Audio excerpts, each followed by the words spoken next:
And now, it's time for another Dice Tower review with Tom Vasel.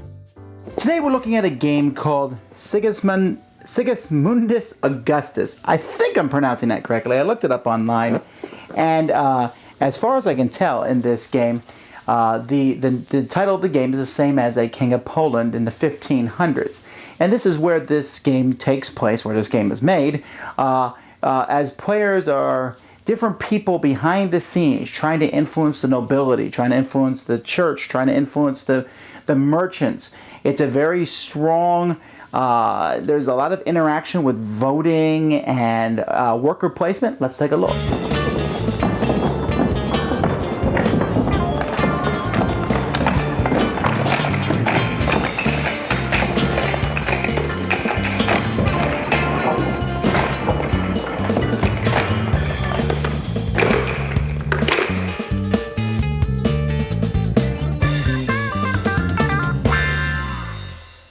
I'm not going to explain exactly how to play. I'm just going to kind of give you an overview because there really is a lot going on in this game.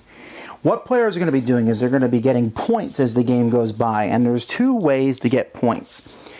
Each player is going to start with one office card at the beginning of the game. You'll have a way to pick them out, and there will be more of these office cards that you will get. Each office card is one of different types. It's either clergy or domestic or foreign, and each of these cards, for example here, the Archbishop here, he'll give you income each turn of 4, he'll give you a victory point each turn, and he gives you a special ability to steal from another player. This gentleman here gives no money, 5 points per turn, and also gives you 2 votes. And so each of these people has special abilities, but most of them will give you victory points and money. Now you're only going to be able to take money from one of them, but the victory points will come from all of them, so having more of these is better. But everyone is going to start with at least one of them. Each player is also going to choose their grid here, which is going to pick where you start on the 3 tracks.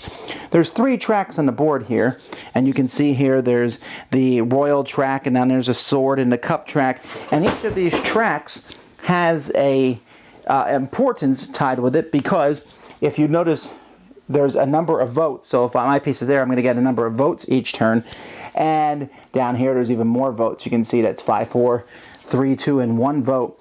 But also, whoever's in the lead of each one is going to get the matching card. You're either going to be the nobility's representative, or the royal representative, or the magnate's representative, and that card will give you special abilities as the game progresses. At the beginning of each turn, players are going to be drawing cards from, there's 3 decks of cards. They all have the same back because you'll put them in your hand, and each card has special abilities depending on which deck you draw it from. The red ones are war cards, lets you attack other players or get troops. The purple one have to do with foreign countries and dealing with these outlying countries here, and these are domestic cards to work with inside the country. After players will take these, there's other things that players will do, but what players are going to be doing over the course of the game is trying to put markers of their types on these different countries here. Each turn, the royal representative is going to pick one of these foreign countries at the top to score. And players are going to try to manipulate this track up here to the one country that they control or have the most influence with to go further this way, because if you see underneath it, there's victory points. Right now, the one that's about to score with the crown on it is going to give 4 points to the person who has the most tokens in that area and 2 points to the second most. And if this one moves down, it's going to be less, or if it moves up, it's going to be more. But either way, only the ones that are flipped over. So being the royal representative is a big deal because you get to pick which one scores, but there are other ways through cards and such to flip more over so that more score. At the end of a turn, whichever one scores, everyone's moved off, and then whoever has the most takes one of their tokens and puts it on the seal, giving them a special ability as long as they have that token there until it scores again and someone else pushes them off.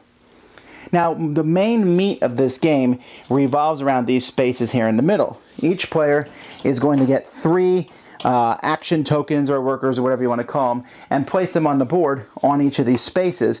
If you're the person who controls the nobility's representative, the highest on the sword track, you get 4. The person with the magnet representative gets to play 2 action cards each turn, otherwise you get to play 1. But when you put these out, the first time you put it out, you take the action, you're fine. If you put it out on the action again, you must pay 1 coin for each person already there. So if I play it here, even though I've taken that action already, I would have to pay 2 coins. And the actions allow you to move up on a couple of the tracks, on the magnate track and the nobility track. They let you get money. They let you put tokens out here on these outlying provinces. They let you take special people in the game. There is a deck of cards here that are different people. There'll be 3 of them face up. Some of them give abilities for the end of the game, points at the end of the game. Some give special abilities that you can use as the game progresses. When you take these people, you will pay coins, as many as you want, basically, to hire that person. In the future, people will be able to take those from you if they pay a higher amount to that person.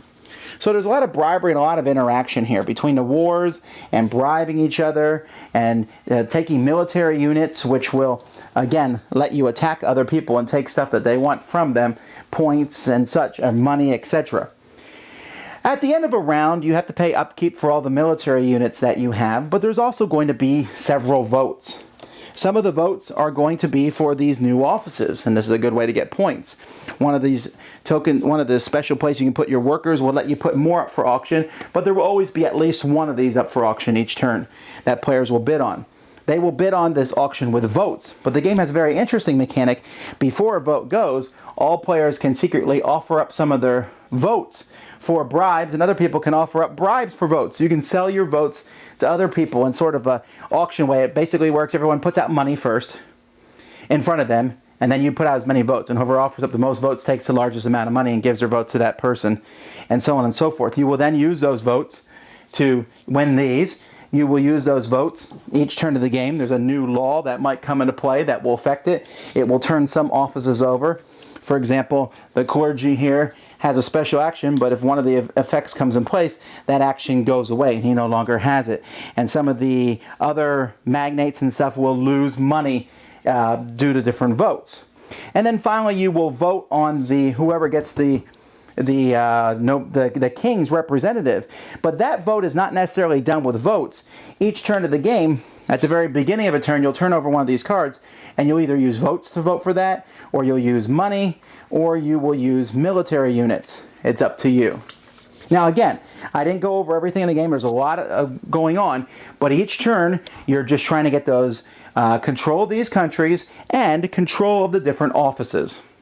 Now I have to say that for as thin as this box was, and it didn't seem like there was a lot of pieces in it comparatively, this is a heavy Euro game. It is a very heavy game. There is a lot going on. Because the game is published in so many languages, there's a lot of cards you won't use, and there's symbols on a lot of cards which will take you a while to get used to. They have little reference cards in the game, but you're constantly passing those around. But the easiest way to explain everything is just to say, these are the 3 people who are available this turn, this is what they do. So everybody knows. I'm telling you, this is a meaty game. Between worker placement, and I have to say I like the worker placement where the more workers are there, the more money it costs. And that's an interesting way to do it so that you're not limited. You can do anything you want. You'll just have to pay for it. Getting the different offices. Do you want the office with more money? Do you want the office with more points? Getting the votes, trying to control votes. There's so many different things that you can do during the game. The special cards have special abilities, but you can also discard some of the cards for different things. Like you can discard the purple cards to influence more other countries, or you can discard the other cards to move yourself farther up in the tracks. I really felt like there was a lot going on at all times. The only thing that felt slightly wonky, I think, was the military aspect, where you attack someone else, you had some troops, and you roll dice and add it to your troops. And the troops, the upkeep troops, I think that was kind of to balance the game out so that someone who had a lot of money doesn't run away with it. It just felt a little odd in the context of this game. But as it is, I was just so impressed with how everything works here. I really like the selling your votes, letting other people deliberately bribe you part of the game, and then the voting itself and how important it was. Are you going to vote for the new law? Are you going to vote for try and become the king? Are you going to vote to get some of those offices? There's really many different things going on, and it flows together pretty well. Quality is decent, good, maybe. I wouldn't say it was great quality. And if I saw this on the shelf, I would probably walk right on by it. But if you like heavier games with a lot of moving parts and a lot of different things involved, this is certainly one that you'd be interested in. And while I probably never would have looked at this part of Polish history, this game caused me at least to go and read some about it. Thanks so much for watching the Dice Tower videos. Find more great videos and reviews, as well as our top-rated audio podcast at Dicetower.com. You can also find other great shows at Dicetowernetwork.com. I'm Eric Summerer, and you've been watching The Dice Tower.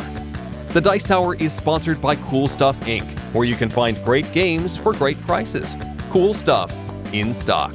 Check them out at CoolStuffInc.com. Shut the door.